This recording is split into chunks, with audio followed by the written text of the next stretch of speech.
Olá, seja muito bem-vinda, seja muito bem-vindo ao podcast Estúdio CUT, podcast que vai ao ar pelo nosso YouTube, CUT Brasil, também pelas redes sociais, você acompanha os cortes, a gente sempre traz aqui algum tema de grande relevância, assunto do momento para a gente conversar, trazendo especialistas também. Por exemplo, hoje a gente vai falar sobre a regulamentação do trabalho por plataformas, e a gente está aqui com a Karina Trindade, que é presidenta do Sintrapli, o Sindicato dos Motoristas por aplicativo do Rio Grande do Sul, os motoristas de duas rodas, de quatro rodas, aliás, né, Karina? Ela está aqui com a gente, falando direto de Porto Alegre. É isso, Karina? Seja muito bem-vinda. Obrigada, é isso mesmo, de Porto Alegre. E é isso aí, vamos falar um pouquinho aí sobre a Convenção 913 e mais alguns direitos que a gente precisa ter na categoria dos motoristas de aplicativo. Muito bem, é importante a gente dizer que é o seguinte, a gente vai falar sobre uma convenção, a Convenção 93 da Organização Internacional do Trabalho, da OIT. A gente já fez um podcast aqui, você deve ter acompanhado, com o Antônio Lisboa, que é secretário de Relações Internacionais da CUT, também faz parte do Conselho de Administração, representando os trabalhadores na OIT, e o Lisboa explicou para a gente o que é essa convenção, né, o que ela traz, trazendo a regulamentação, enfim, diretrizes para que se regulamente o trabalho por plataformas nos países. Quando a gente fala por plataformas, a gente já automaticamente se remete ao trabalho no Uber, o trabalho de pontos em carros, né? Por isso que a gente está trazendo aqui a Karina, porque talvez esse seja o segmento que mais tem trabalhadores por plataformas no Brasil. Mas o trabalho por plataformas, ele vai muito além, ele tem várias camadas, tem vários segmentos, várias categorias, né? Desde educação até informática, enfim, são várias as categorias que trabalham por plataformas. A gente da comunicação também trabalha por plataformas, tem algumas profissões que a gente pode trabalhar com plataformas. E essa convenção, quem vai explicar, eu ia continuar falando aqui, mas já falei demais, quem vai explicar é a Karina, porque a Karina esteve na 114ª Conferência Internacional do Trabalho da OIT em Genebra, Suíça, e participou ali, estava ali no plenário, né?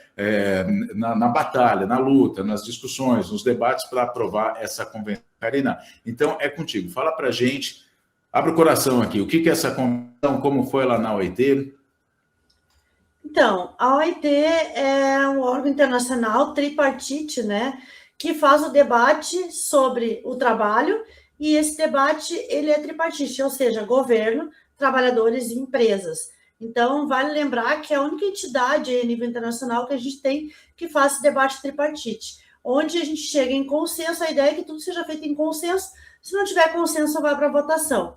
Mas são 187 países, se eu não me engano, que fazem parte da Organização Internacional do Trabalho, não são todos os países, efetivamente, tem países que estão fora, e ela tira diretrizes para regulamentar o trabalho.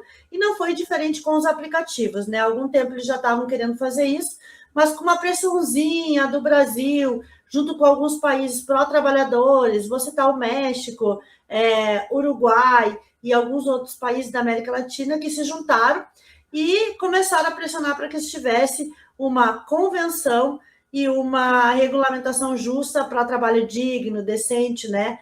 É a primeira norma voltada para garantir o trabalho decente e os direitos fundamentais na economia de plataformas digitais. Bem como tu lembrou, não é só motorista entregador, é que a gente tem costume de, quando se fala de plataforma digital, pensar no motorista entregador.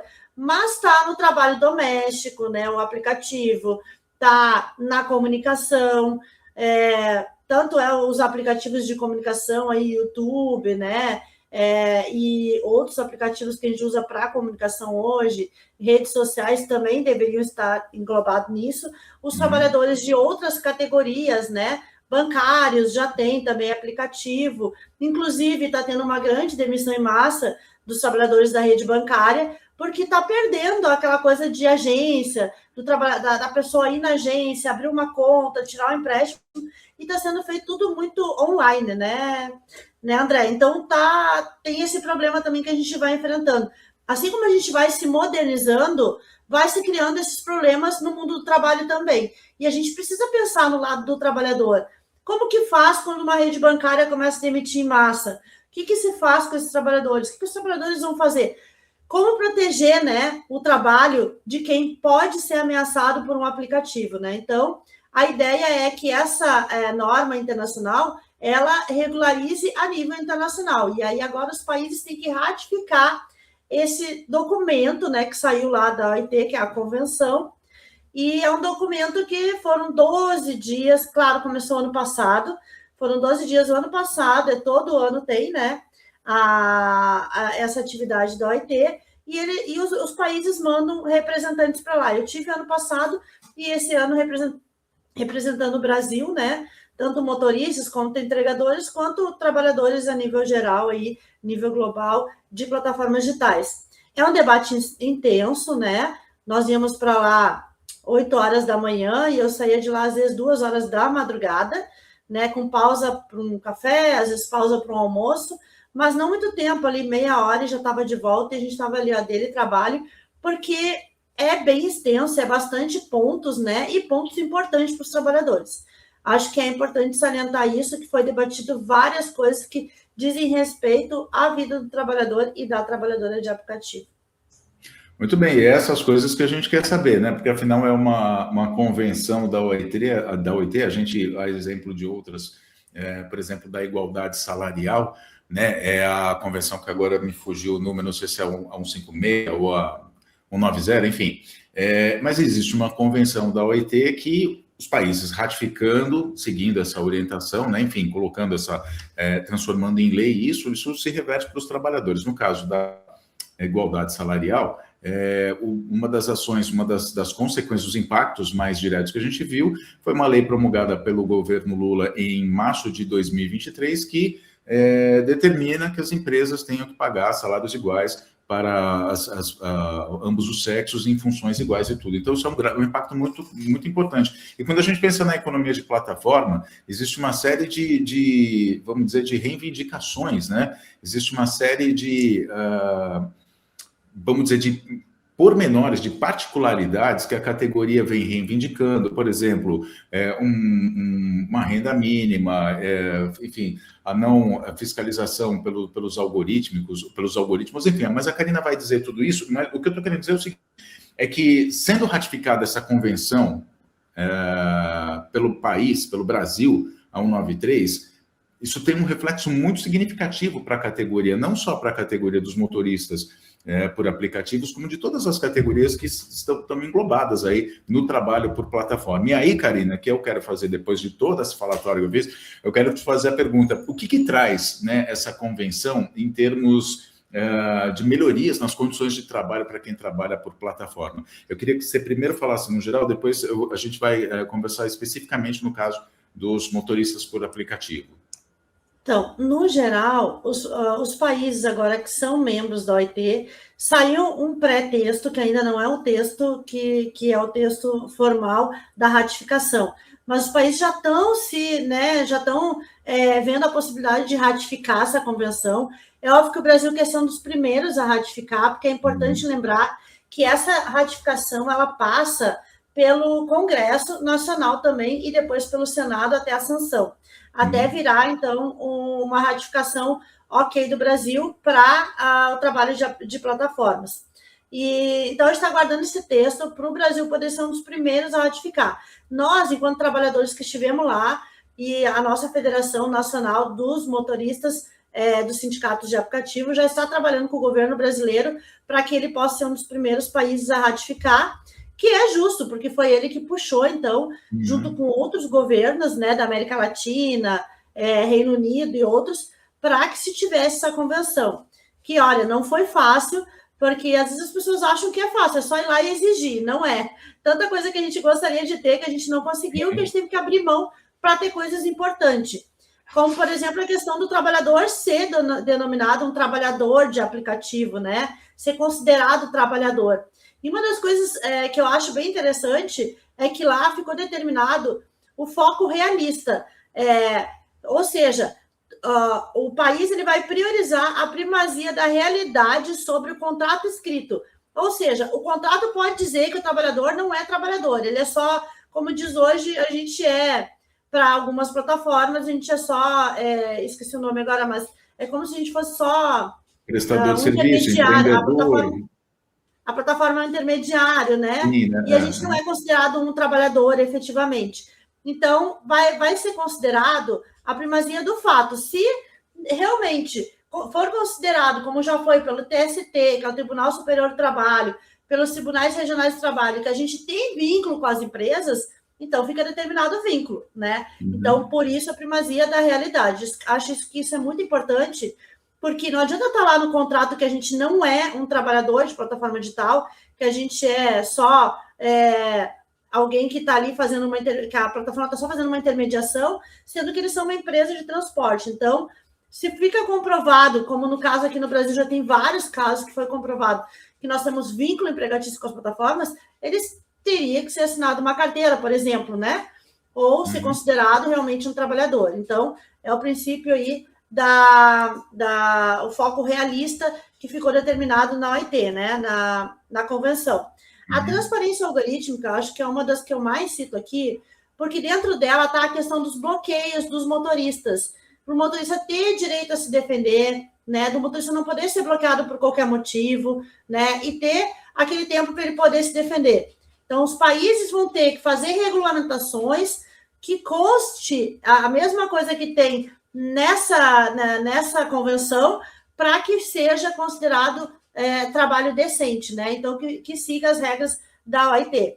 Então, a transparência é muito importante, exigir regras claras sobre o funcionamento do sistema, que o contrato esteja determinando lá como é que funciona exatamente, a questão dos valores cobrados dos trabalhadores, quanto que vai para o trabalhador. O Brasil já tem aqui uma medida provisória que exige que as plataformas digam ali no documento do próprio passageiro, quando o passageiro faz uma corrida, que fique determinado quanto vai para o passageiro, quanto vai para o motorista e quanto fica para a plataforma. Por quê? Para o passageiro saber que não é 100% do que ele paga está indo para o motorista, que muitas vezes a plataforma com 40%, 50%, até 55% do valor daquela corrida, principalmente quando é uma corrida com dinâmica, que a gente chama, que tem alta demanda, para as pessoas saberem que realmente está pagando um serviço caro, mas que a maior parte fica com a plataforma, que não tem quase custo nenhum, né? Eu costumo dizer isso. O maior custo é do trabalhador que tem o próprio carro ou que aluga um carro para trabalhar, que tem que gastar com combustível, que tem que gastar com a manutenção e que tem que gastar com seguro, e nem seguro as plataformas pagam hoje, né? Então, vale lembrar que todo o custo fica para o trabalhador. E a proteção ampla, como direitos de segurança, saúde, seguridade social, acho que é bem importante, e a questão também do combate à violência, né? E principalmente na questão das mulheres, assédio sexual dentro dos carros, violência dentro dos carros, né? Na questão de mulheres envolvendo mulheres. Então, tudo isso contempla a Convenção 193. Claro que daí cada uma vai ser especificada, né, de alguma forma, mas tem que conter esse mínimo de parâmetro para que seja considerado uma relação com direitos fundamentais e trabalho decente, principalmente. Senão, vira bagunça como está hoje.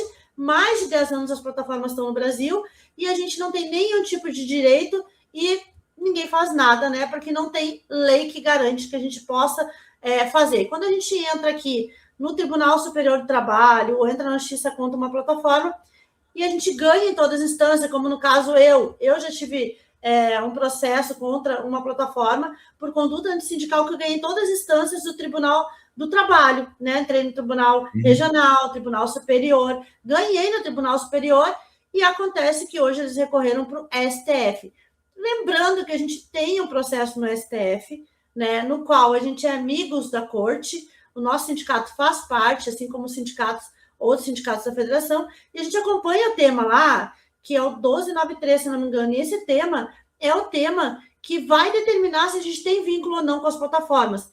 E ele foi adiado por causa da convenção. Depois que saiu a convenção, teve uma audiência e o ministro Fachin ele adiou isso para poder analisar a convenção da OIT e assim a gente poder ter garantia de que vai ser assegurado a questão da convenção dentro desse processo, né? Que é importante. Cada ganho na justiça para nós é muito importante. É por isso que a gente tem que acionar na justiça para poder ter os nossos direitos, né? E poder conquistar cada vez mais. E, claro, sempre lembrando que a gente tem que ter uma regulamentação justa para poder ter o mínimo de garantias para continuar trabalhando. Essa decisão do Fachin, ela é muito importante, principalmente porque, assim, é uma decisão sobre um tema que impacta milhões de trabalhadores, vamos dizer, aqui no Brasil, não é? E o ministro Fachin chegou e falou, opa, peraí, que a gente já tem aqui o indicativo de uma convenção da 193, que não é pouca coisa, o Brasil ratificando, a gente vai tratar a questão com base na convenção da OIT, que, no caso, se ratificada e virou lei, então, ou seja, é um peso muito maior, não é, Karina? E eu aproveito para também perguntar, você estava dizendo aqui a respeito da questão dos valores, né, que são cobrados, da transparência, que a gente, como usuário, tem que saber quanto, ou o motorista também tem que saber quanto que vai para a plataforma, quanto é que fica para o trabalhador. Isso vale para todas as categorias, né? Vou dar um exemplo aqui. Eu tenho até um aplicativo para comunicação que eu não uso, mas tem algumas pessoas que já me disseram a respeito de, acho que chama-se Slack ou alguma coisa assim, que é um desses aplicativos que justamente fazem a intermediação do trabalho à plataforma, né? E assim, valeria também, né, para a gente saber quanto é que está ficando com o outro, né? Ou seja, o intermediário é o aplicativo e todas as partes têm que saber com a transparência o que está indo para um, o que está indo para outro. É mais ou menos isso ou eu estou falando bobagem, Karina? Não, é exatamente isso. Quem tá contratando o serviço ali via plataforma saber, porque acontece muito assim, ó. Eu sou trabalhadora, né? Eu sou do sindicato, mas eu trabalho ativamente, até porque se eu não trabalhar, eu não ganho. Eu não sou uma trabalhadora do sindicato que sou remunerada para estar no sindicato. Aliás, eu não sou remunerada. Então, o nosso sindicato ainda é um sindicato novo, né? Então, a gente depende muito de trabalhar, continuar trabalhando e ser sindicato ao mesmo tempo. Mas é exatamente isso, a pessoa que está contratando o serviço e o próprio trabalhador poder saber quanto, porque a gente não sabe hoje. Hoje eu sei quanto eu vou ganhar, toca para mim quanto eu vou ganhar da plataforma para fazer uma corrida específica. Mas eu não sei exatamente quanto que o passageiro está pagando no total e nem quanto vai para a plataforma e quanto que fica para mim. Eu sei quanto eu vou receber, mas eu não sei qual é a porcentagem que fica para eles e qual que fica para mim. Então, é importante que a pessoa que está contratando o serviço, seja para um aplicativo de moto, de carro ou também de comunicação, saber quanto que está indo para a plataforma e quanto que fica para o trabalhador, né? Porque ele vai saber se aquele aplicativo está explorando ou não os trabalhadores. E a gente tem casos muito bizarros, assim, ó, da plataforma descontar até 60% do valor de uma corrida, por exemplo, principalmente quando está em alta demanda. Lembrando também que a OIT, ela fala sobre piso da remuneração, que estabelece ganhos líquidos, que não pode ser inferior ao salário mínimo nacional daquele país que está ratificando. Então, fica determinado que nenhum trabalhador pode ganhar menos do que o piso mínimo salarial do seu país. Então, isso tudo vai estar dentro de uma regulamentação. A questão do reembolso dos custos também é lembrado dentro da convenção, de que quando tem o pagamento, tem que ter a compensação dos custos. Ou seja, o trabalhador tem que ganhar muito mais do que os custos. Ele tem que ganhar o custo e mais um valor em cima, porque ele tem que compreender todos os custos do trabalho dele. Ele sendo motorista, ele sendo entregador, ele sendo da comunicação, ele tem que englobar todos os custos deles e mais um pouco, né? Então, isso também fica determinado. Por exemplo, despesas operacionais, combustível, seguro, né, do carro, internet tem que estar englobado dentro do trabalho de aplicativo. E a gente sabe que muitas vezes vai muito além disso, né? No caso do motorista, do entregador, tem alimentação, tem um rastreador, né? No caso de roubarem o carro, então tem outras coisas que entram ali junto. E lembrando, sem internet, o telefone nem funciona, então tem que entrar também os custos da internet. E no caso de proteção, segurança e Seguridade Social também está dentro da OIT, dentro da convenção da OIT. Então, assim, é uma convenção muito robusta e justa para os trabalhadores de aplicativo. Não é tudo exatamente que a gente gostaria, mas é uma convenção que vai trazer direitos para os trabalhadores e que, associada a uma boa regulamentação, vai ser bem legal da gente construir uma regulamentação junto com essa convenção aí, para poder regulamentar o trabalho de aplicativo a nível global e a nível de Brasil também. Eu vou dar um exemplo aqui, quando a gente fala sobre regulamentação, é o seguinte, a ratificação, ela vira lei, e depois de virar lei, ela precisa de uma regulamentação. A regulamentação nada mais é de que como vamos colocar isso tudo em prática. Eu vou dar um exemplo aqui da própria lei de igualdade salarial. Existe uma lei de igualdade salarial, a empresa precisa pagar igual. Eu faço aqui a mesma coisa que a Karina, a empresa precisa pagar. O que ela paga para mim, ela tem que pagar para a Karina. E eu falo isso porque, geralmente, nessa ordem, porque é o homem que sempre ganha mais do que as mulheres, né? Então, é assim, tem que se pagar a mesma coisa. Agora, como é que você vai, digamos, fazer com que isso funcione na prática? Precisa ter uma regulamentação. E a regulamentação, especificamente para esse caso que eu estou contando, é um relatório anual que as empresas têm que emitir. Empresas com mais de 100 funcionários, elas têm que emitir para dizer quanto que elas estão pagando para os funcionários, para que tudo fique às claras. Isso faz parte da regulamentação, ou seja, a regulamentação, quando essa Convenção 193 for regulamentada no Brasil, depois de ratificada, obviamente, ela vai precisar passar por essa regulamentação. São vários os passos, né? Então, a gente, assim, a coisa precisa correr, né, Karina, para a gente não perder tempo e fazer com que isso, realmente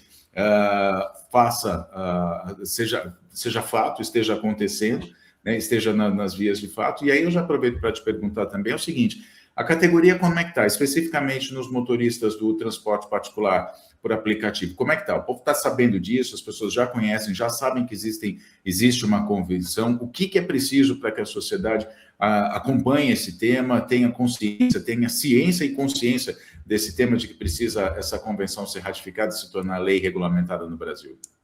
Então, a gente não atinge todos os trabalhadores, né? A gente teve um crescimento aí nas redes sociais nos últimos tempos devido ao Move Brasil, que é o sistema de financiamento de veículo próprio para motorista de aplicativo, mas a gente ainda não atinge todos os trabalhadores. Então, a gente trabalha muito nas redes sociais para que os trabalhadores entendam o que é a convenção, e a gente vai começar a fazer agora uma série de lives, né, de vários assuntos.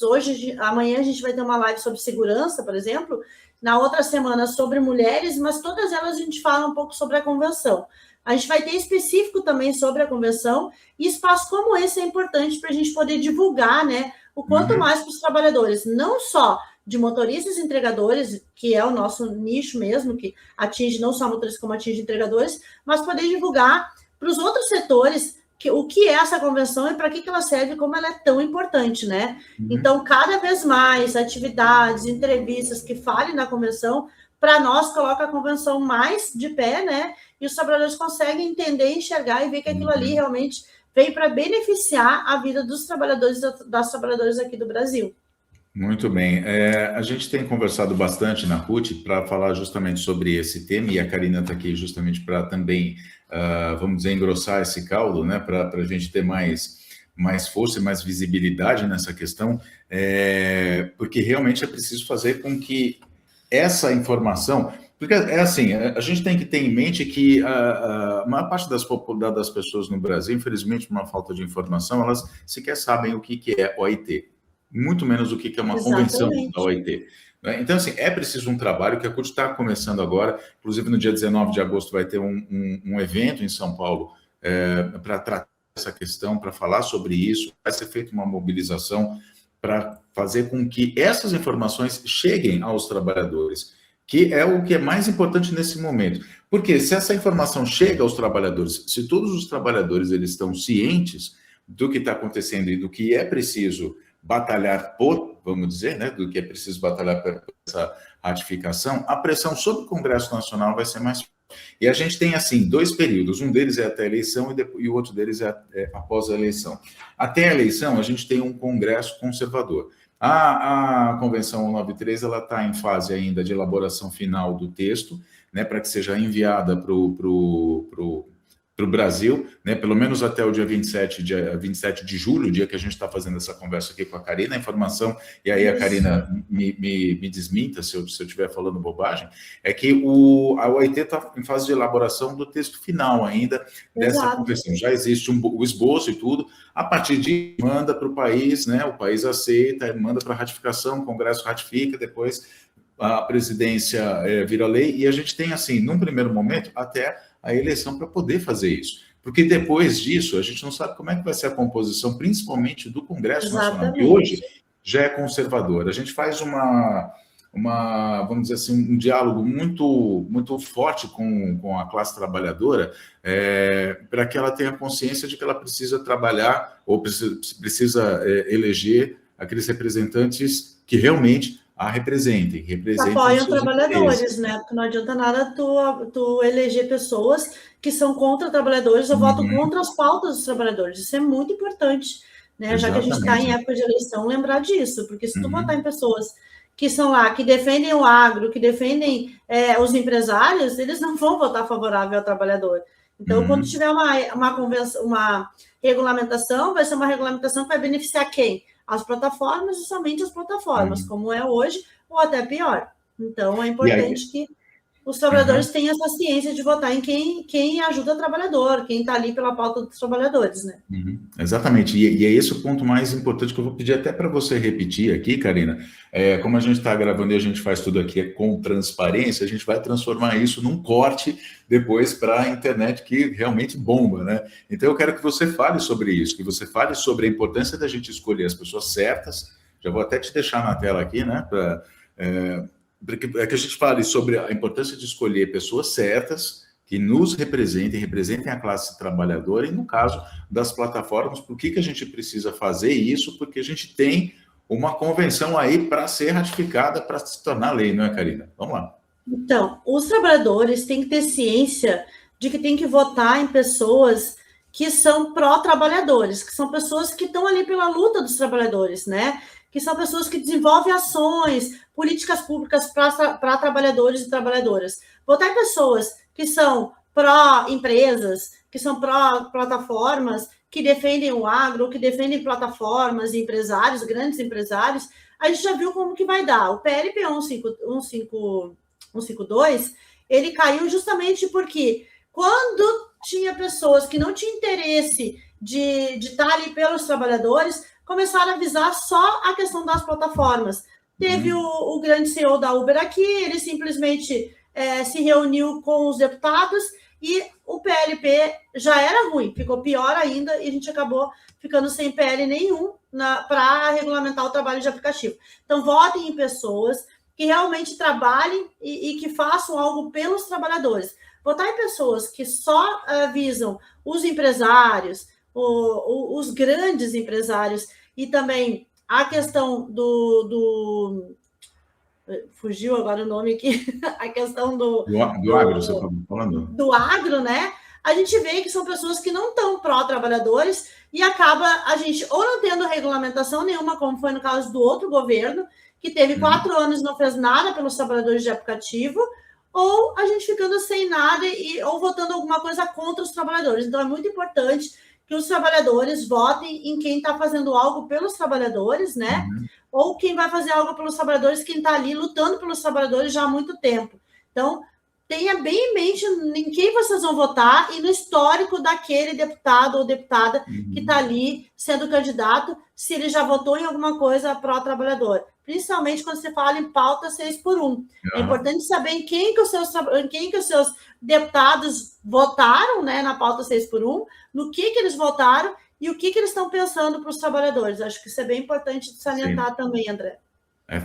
Então, se a gente tem uma lei eleitoral já em vigor aqui, né, já tem um período eleitoral, a gente pode falar muita coisa. O que a gente pode falar é o seguinte: cada cidadão tem a liberdade de votar em quem quiser. Né? Esse é o princípio básico da democracia. Voto em quem eu quiser, Exato. em quem eu achar. O nosso papel aqui, enquanto comunicadores, enquanto central sindical, enquanto sindicato, enquanto organização que defende, né, a classe trabalhadora brasileira, é fazer uma ponderação de que é preciso que cada um vote naquele candidato que o representa. E no caso da classe trabalhadora, a gente sabe muito bem o que é que nos representa, cada um sabe, cada um tem sua consciência própria. Exatamente. Né? A gente não precisa aqui ficar desenhando quais são as pautas que são nossas da classe trabalhadora, que nos contemplam, né? que nos impactam, aquelas que são realmente que fazem diferença na nossa vida e que não são votadas hoje, porque a gente tem um Congresso conservador. Então, é importante a gente ter isso em mente. Karina, a gente está chegando aqui ao final do podcast. Tem alguma coisa mais que a gente precisa falar sobre a Convenção 93? Tem alguma coisa que a gente ainda precisa falar sobre o trabalho por aplicativos? Só lembrando que a gente vai fazer outras conversas também, a gente vai atualizando ao longo dos meses, então já pode se programar aí que no próximo mês a gente vai conversar mais uma vez a respeito desse tema, trazendo novidades, e principalmente nas redes sociais da CUT a gente vai dar visibilidade também para essas lives que serão feitas para conscientizar o trabalhador. Então, voltando ao começo da pergunta, eu estou falando bastante, hein? Voltando ao começo da pergunta, existe tem alguma coisa que a gente não falou que precisa ser falada agora, além de você mostrar a tua gatinha que está passando aí de vez em quando, não? Sim, ela até deu uma saída daqui agora. Mas, enfim, tem sim. Tem a questão da proteção em casos de risco, né? Que o trabalhador vai ter direito de recusar tarefas como entregas ou corridas em locais de risco, zonas de risco, que hoje ele sofre represália da plataforma, ele não vai poder sofrer, tá? Ele vai poder recusar, desde que seja dentro daqueles parâmetros ali, por local de risco, ou porque realmente está alagado uma rua. Hoje, se o motorista ele pega uma corrida para um lugar que está alagado e ele não quiser entrar na água, porque pode danificar o carro dele e ele dá PT no motor dele, ele pode ser bloqueado pela plataforma. Então, com a convenção, ele não vai mais poder ser bloqueado. A prevenção de doenças, que vai obrigar as plataformas a gerenciar o cansaço, os riscos psicológicos causados pela pressão do aplicativo, acho que isso é uma coisa bem importante, que é o adoecimento mental, né? As plataformas têm que dar um jeito de trabalhar sobre isso. Aqui no Rio Grande do Sul, a gente já perdeu 4 trabalhadores, né? Que foram vítimas desse adoecimento mental, da depressão, né? E do problema não só psicológico, mas também da questão do endividamento, e muito causado pelas plataformas também, porque eles vão lá e dão empréstimo para o trabalhador, que desconta das corridas dele quando cai no aplicativo. Eles alugam o carro direto pelo aplicativo, que também tu já começa a semana negativada, e o trabalhador acaba ficando sem dinheiro para sustentar a própria família. A questão da seguridade social, que é importante, né? Direcionado aos países que têm, né? E que criam redes de apoio com licença médica, maternidade, aposentadoria, auxílio acidente. E uma coisa que é muito importante, tá? A questão da união e coletividade, que trata da questão dos sindicatos, tá? De realizar negociações coletivas, da livre sindicalização, que é importante a gente lembrar que está dentro da OIT também essa seguridade de ter a questão dos sindicatos, das negociações coletivas, né, junto aos trabalhadores. Então, isso é importante também falar.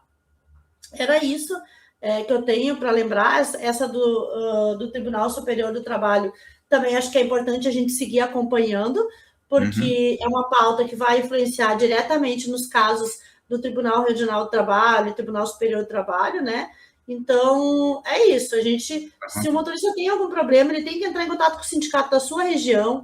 Prova disso agora está sendo o Move Brasil, o Lula fez o Move Brasil para financiar veículos para motoristas, principalmente motoristas que trabalham com carro alugado, e a gente, junto com o governo, junto com os bancos, principalmente os bancos que são bancos do governo, a gente conseguindo melhorar a situação para os trabalhadores de aplicativo poder adquirir o seu carro próprio e continuar trabalhando decentemente, né? Não só dando dinheiro para as grandes locadoras aí, alugando carro diretamente com isso para as plataformas. Certo. Karina, antes da gente encerrar, eu queria fazer uma pergunta que, assim, a gente tem curiosidade para saber como é que foram na ocasião. Eu cheguei até a conversar com você, eu tentei, assim, na verdade, assim, para você que nos assiste agora, né, a gente tenta conversar às vezes com um dirigente sindical e não consegue porque ele está na luta mesmo. Né, tá lá na luta. Eu não consigo atender agora porque eu estou aqui debatendo, estou discutindo e tal. E a Karina foi um exemplo disso. Não posso te atender agora porque eu estou aqui, está tendo um debate intenso, e a gente fica do lado de cá assim, querendo saber como é que é, né, isso. Então, eu queria que você contasse para a gente como é que foi a votação, porque, assim, a informação que nos chegou é que foi uma votação tensa, né? Do lado de cá, os trabalhadores reivindicando todas essas conquistas que a gente conseguiu, mas do lado de lá tinha as plataformas que fizeram um jogo duro, não queriam tal. O que você destacaria das plataformas que elas não queriam dar aos trabalhadores, que elas não queriam que chegasse a ser um item, um elemento, uma cláusula da Convenção 93. Como que foi essa discussão lá, Karina? Conta pra gente. Primeiro que elas não queriam que tivesse uma convenção, né? Elas queriam que fosse uma recomendação. E o ano passado, o Brasil, juntamente com os países aqui da América Latina, cito também Reino Unido, foram países que votaram favorável e a gente teve que ganhar no voto. Ali foi uma votação clara de que eles não queriam que tivesse convenção, eles queriam que tivesse só uma recomendação simplesinha ali, que tratasse de algum tema específico, mas não uma convenção que abrangesse tudo, né? E aí a gente conseguiu, quando a gente viu que a gente tinha a maioria dos países com a gente, o Brasil lá fez o lobby junto com os outros países, porque assim, o espaço da convenção, da OIT, é um espaço que assim, os trabalhadores ficam de um lado, os países ficam no meio, e do outro lado ficam os empregadores, então a gente fica separado. Só quem pode falar são as vice-presidentes de cada pessoa, né? De cada setor. Por exemplo, dos trabalhadores, a gente tem uma vice-presidente, né? Que ela é do Reino Unido, maravilhosa ela. Dos empregadores, a gente tem uma advogada que ela é também advogada da Uber, do governo dos Estados Unidos, e ela é dos Estados Unidos também. Ela é muito boa, negociadora. E no Brasil, assim, na parte dos países, cada país tem o direito de falar e o direito a voto. Nós temos um voto cada um na parte dos países são vários votos, né? Então, quando o Brasil viu que tinha bastante voto e que poderia reverter, a gente conseguiu, então, o Brasil pediu para que isso fosse feita. Como não estava acertado de que não iria ter convenção, ou iria ter, não tinha chegado a um consenso, aí o presidente da sessão, né, do ano passado, ele pediu para fazer, então, uma votação. E aí foi ouvido, porque a maioria queria a votação, e aí acabamos votando e ganhamos a questão da convenção. Acho que isso é bem importante, porque por eles a gente não teria absolutamente nada, mas aí pela votação a gente teve, então, a convenção que a gente garantiu e a recomendação. A gente não teve tempo de construir uma recomendação, mas a gente teve tempo de fazer a convenção, que é o básico da Convenção 93, que é a Ação 93, que é o texto básico para que os países possam ratificar. Essa é uma das coisas muito importantes para nós, que a gente conseguiu agregar e a gente conseguiu dar conta de todo o documento, né? Porque aí, durante o ano, a gente seguiu, né? Saiu da OIT ano passado e a gente recebeu os outros relatórios, porque eles mandam relatórios para nós e a gente vai avaliando e fazendo contribuições em forma de questionário. Tu faz as contribuições e encaminha para eles. Os sindicatos fazem, as federações, todos os países fazem também essas contribuições em forma de questionário e mandam para a OIT. O Brasil, desde o ano passado, na verdade, desde um ano antes do ano passado, que vem trabalhando essa questão da OIT, a gente é o país que mais manda contribuições, porque a gente faz um trabalho com os outros sindicatos de que é primordial responder esses questionários, então a gente faz com que os sindicatos respondam esses questionários para poder ter o maior número de contribuições possíveis. O Brasil sempre é o país que manda mais contribuições nos questionários da OIT, então para nós é muito bom isso, né? Tá certo. Karina, eu queria agradecer demais a sua participação aqui no nosso podcast, já que deixar reforçado o nosso convite para que você venha, para que a gente converse outras vezes aqui sobre esse tema, conforme tiver atualizações, ou enfim, a gente voltar no mesmo assunto que seja, para a gente manter sempre viva vamos dizer, esse tema, para que a gente faça chegar no número maior possível de pessoas, para que as pessoas, não só aqueles que trabalham por plataforma, mas para a sociedade no geral, entender que quem trabalha por plataforma também é trabalhador, que o motorista do Uber é trabalhador, que o cara ou a menina que dirige moto lá para fazer entrega para iFood também é uma pessoa que também é trabalhador, trabalhadora. Isso é importante que a sociedade tenha essa consciência, que a gente forme esse caldo, e para isso levar a Convenção 93 adiante aqui no imaginário popular é muito importante. Então, Karina, obrigado pela sua participação, a gente vai se falar outra vez, certo? Eu que agradeço e obrigada pelo espaço. É sempre muito importante a gente ter espaço assim para poder falar da Convenção 93 e dos problemas que a gente enfrenta com as plataformas aí. Muito bem, eu conversei então com a Karina Trindade, que é presidenta do Sintrapli, que é o Sindicato dos Trabalhadores por Aplicativos. Aliás, o nome não é esse, tá? A gente vai falar o nome correto, que é Sindicato dos Motoristas no Transporte Particular, né, Karina? Dos Isso, trabalhadores. Eu sempre me confundo aqui, individual. desculpa. Fala a sigla para mim, não. Tinha até anotado. A gente vai no básico, Sindicato dos Motoristas por Aplicativos em Vai no 4 votos. básico que não tem erro, é Sindicato dos Motoristas de Aplicativo do Rio Grande do Sul. Não, tá aqui, ó, Sindicato dos Motoristas de Transporte Individual por Aplicativo do Rio Grande do Sul, porque essa é a sigla que a gente tem que falar. Karina, obrigado mais uma vez por participar do nosso podcast Estúdio Cult. Obrigado a você que nos acompanhou aqui até agora, fechando em 40 minutos gravados. A gente se fala numa próxima oportunidade. Até lá.